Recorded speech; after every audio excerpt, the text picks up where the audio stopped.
सर्वप्रथमे आंभ मान जीवित पिता परमेश्वर धन्यवाद दिए। पिता आंभ मान पुणी थे यही सप्ताह प्रथम दिन में स्तुतिवाद कर निमंते आउ वाक्य शुणा निमंते आंभ मान महान अवकाश देते से जीवित पिता परमेश्वर को आउ धन्यवाद देवा संगे संगे उपस्थित आउ छोट बड़ भाई भौणी मानू आंभ मान त्राणकर्ता जीशु ख्रीष्ट नाम समस्त को नमस्कार। आज आम मैंने किसी विषय देखा जहाँकि मुझे लिखी ईश्वर को मेषशाबक जे कि जगतर पाप बई नहीं जाती। आम मैंने देखिपारू जहन 1 अध्याय 29 पदरी ईश्वर को मेषशाबक जे जगतर पाप बई नहीं जाती। ये मेषशाबक आउ क्या बुझागला जीशु ख्रीष्ट को बुझागला। जिसाय 53 अध्याय 4 अध्ययन कले आम्भे मैंने जापर केवल जीशु जगतर पाप बई नहीं जाती ना किंतु आंभ मान दुख आंभ मान व्यथा आंभ मान कष्ट को मध्य से बही नहीं जाती। निश्चय से आंभ मान जातना सबू धारण करिअछंती ओ आंभ मान व्यथा सबू बही अछंती। 700 वर्ष पूर्वे केवल केते वर्ष पूर्वे जिसाय भावादी द्वारा जीशु ख्रीष्ट विषय में भावाणी कले जे से कौन दुखग्रस्त हेबे। जीशु ख्रीष्ट समस्त लोक मान निमंते से दुखग्रस्त हेबे। 53 अध्याय देखिले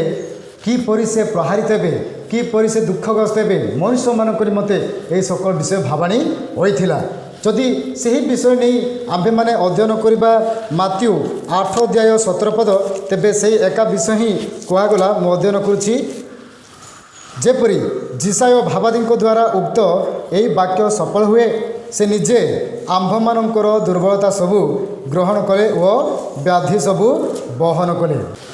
द्वितीय विषय देखा आंभ मानक अपराध आंभ मानक पाप से बई नहीं जीवा निमंते प्रकाशित होइछंती। अध्ययन करबा प्रथम जन 3 अध्याय 5 पद अध्ययन करुछि। आउ तुम्भे माने जानो जे से पाप बही नहीं जीवापाई प्रकाशित हेले आउ ताहां ठारे पाप नाही। जीशु ख्रीष्ट कौन पर आसते पद अनुसार जीशु ख्रीष्ट जगत को आसबार अनेक कारण रही। जीशु ख्रीष्ट कहीं मानव शरीर धारण कले तहिर अनेक कारण अच्छी। तही मध्यरु आम्भे माने ए स्थान देखिपारू जे पाप बही नहीं जीवापाई प्रकाशित होइछंती के मनुष्य पुत्र ईश्वर को मेषशाबक। प्रथम पीतर 2 अध्याय 24 आम्भे माने जेपरी पाप प्रति मृत होई धार्मिकता निमंते जीवनयापन करू एथि निमंते से आपे क्रूस उपरे निज शरीर रे आंभ मानकर समस्त पाप बहन कले। बाप्तिजक जन जीशु ख्रीष्ट विषय में परिचय देले जगतर समस्त पाप बई नहीं जाती। एले प्रश्न उठा आवश्यक जीशु ख्रीष्ट क्रूस बही नहीं गले ना पाप बही नहीं गले। यही स्थान में लिखागला से आंभ मानक समस्त पाप से बही नहीं जाती। कौन कहगला स्थान रे निज शरीर रे आंभ मानकर समस्त पाप बहन कले। प्रश्न एवं आवश्यक जीशु ख्रीष्ट जदि समस्त जगतर पाप बही नहीं गले समस्त लोक मानकर अपराध समस्त लोक मानक व्याध रोग जातना सब जदि धारण करछंती बहन करछंती तेबे पाप केउठारे रहिला। वर्तमान जगत रे पाप अछि कि वर्तमान अछि ना नाही। उदाहरण स्वरूप मोठारे जदि 25 केजी बैग चाउल बैग अच्छी बस्ता अच्छी मु बई ना जाऊँगी माने बहुत कष्ट लगुच बहुत भार नुहे कि 25 केजी माने कि 50 केजी जदि आम बईबा बहुत आम मैंने भार होचु जदि आउ से 50 केजी कि 25 केजी चाउल बस्ता जदि मु अन्य जनक उपरे थईदेवी कि रेस्ट नेली मु अन्य एक जगार थईबी आउ तेरे भार रहीगला कि बस्ता रहीगला कि ना। जदि जीशु समस्त जगतर पाप बई नहीं गले तेरे पाप कौटी रहा जगतर पाप तो नहीं गले। आम्भे माने अध्ययन करबा एब्री 1 अध्याय 3 पद मु अध्ययन करुछि। आपण देखिबे से ताहांको महिमार प्रभा व ताहांको तत्पर प्रतिमूर्ति से आपणा शक्तियुक्त वाक्य द्वारा समस्त विषय को धारण करती पुणी पाप मार्जन कलावतारे ऊर्ध्वस्थ महामहिमों दक्षिण पार्श्वे उपवेशन करिअछंती। एई पदरे आम्भे गोटे विषय देखिपर जे पाप मार्जना कलावतारे पाप मार्जना मार्जना मैं जान कि पर्ज बोली कहती इंग्राजी रे जीशुख्रीष्ट कौन कले पाप मार्जना कले पाप पुणी मार्जिले सफा कले पाप को तापर आउ तो कौटे पाप रहिबो से प्रकार अर्थ नुहे। यही इस्राएल लोक मैंने से पाप को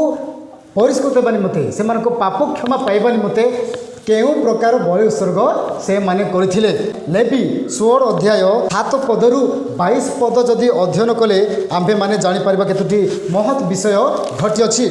आरुण जी कि महाजाजक थिले से कौन करिबो दुईटी छाड़ी लेबे आउ गोटे छेड़ी बध करिकी आउ सेही रक्त पवित्र स्थान जो सब पदार्थ गुड़िक अच्छी से चिंचिबे आउ गोटे छागे आसबे से छेड़ी सबू कार्य समाप्त कलापर महाजाजक जे कि आरुण से समागम तंबुरु बाहरी आसबे पवित्र स्थान बाहरी आसबे कौन करेंगे से छाग थी छेड़ी रखा जाइथिबो आउ समस्त लोक मैंने गेदेरे समस्त लोक मैंने गेदेरे आउ एई हारण ता उपरे दुईटी हस्त निर्भर कर छेड़ी उपरे हस्त निर्भर करी समस्त इस्राएल लोक मान पाप स्वीकार कर आउ इस्राएल लोक मैंने से प्रकार हस्त निर्भर करेंगे से आउ से छाग से नरशून्य स्थान को ताकू घेरी जे पठे देवे ए भाग काइला कि भाग काइला अलग कथा से प्रकार इस्राएल लोक मान समस्त पाप पुणी नहीं जीव मो अध्ययन करुछि 22 पद तहिरे से छाग से समस्त अपराध नरशून्य देश को आपणा उपरे बही नेब आउ से स्थान में से छाग को छाड़ी देव। मैं देख इस्राएल लोक मैंने पाप क्षमा निमंते से माने जो अपराध करिसंती तयरू से माने मुक्त हेबा निमंते जो नियम से मानको दिया जाइथिला तो अनुसार से माने नियम पालन करिवे जे से माने हस्त निर्भर करिवे से मानको पुणी समस्त इस्राएल लोक मानको पाप एई के छाग नहीं कि नरशून्य स्थान को नहीं जीव किंतु से मानको पाप क्षमाइला कि नाही से मानको अपराध क्षमाइला कि पुणी थरे से माने आउ अन्य एक वर्ष उपस्थित हेले से माने से पशु बलि देवे उमार तक कि मंगा तक कि जो बलि गुड़िक अच्छी से सबू ने कारण लेखागला एव्री पुस्तक 10 अध्याय 4 मो अध्ययन करुच्ची आपण माने देखिपारे कारण वृष और छागर रक्त जे पाप हरण करिबो या असंभव। हाँ वास्तव कथा पुरातन नियम रे इस्राएल लोक माने पाप क्षमा निमंते से माने रक्त झराइथिले पशु बलि देउथिले किंतु संपूर्ण सेमानकर पाप क्षमा हैला नहीं। छाग कि मेष से माने उत्सर्ग करथिले ताहा केबे पाप हरण कला नहीं। सही हेतु जीशुख्रीष्ट आसी समस्त जगतर पाप नहीं जीवा निमंते प्रकाशित हेले आम मान प्रश्न आवश्यक पुरातन नियम जो लोक मैंने से एते पशु बड़ी देले एत बड़ी उत्सर्ग देले पाप क्षमा जदि है ना तेरे कहीं पशु बड़ी देवाक कहीं रक्त झराइबा से प्रकार आम मन में आउ प्रश्न उठे किंतु कहीं से आज्ञा दि जाता जद्यपि से पाप क्षमा करागला नहीं यदि से पाप क्षमा करागला नहीं पशु बड़ी देले तेरे कहीं से पशु बड़ी उत्सर्ग कले जे यही लोक मैंने आज्ञा लंघन कले जेपरी से आज्ञा लंघन निवृत्त हे क्यों पर्यंत जीशुख्रीष्ट आगमन पर्यंत से माने पशु बड़ी देवा आवश्यक कहीं से व्यवस्था दिगला कहीं से पशु बड़ी देवा निमंते आज्ञापित होइथिला। गालाती 3 अध्याय 19 पद तेबे व्यवस्था कहीं दत्तला जो संतान को अर्थात जीशुख्रीष्ट को लक्ष्य करी प्रतिज्ञा करा जायथिला ताहांको न आसीबा पर्यंत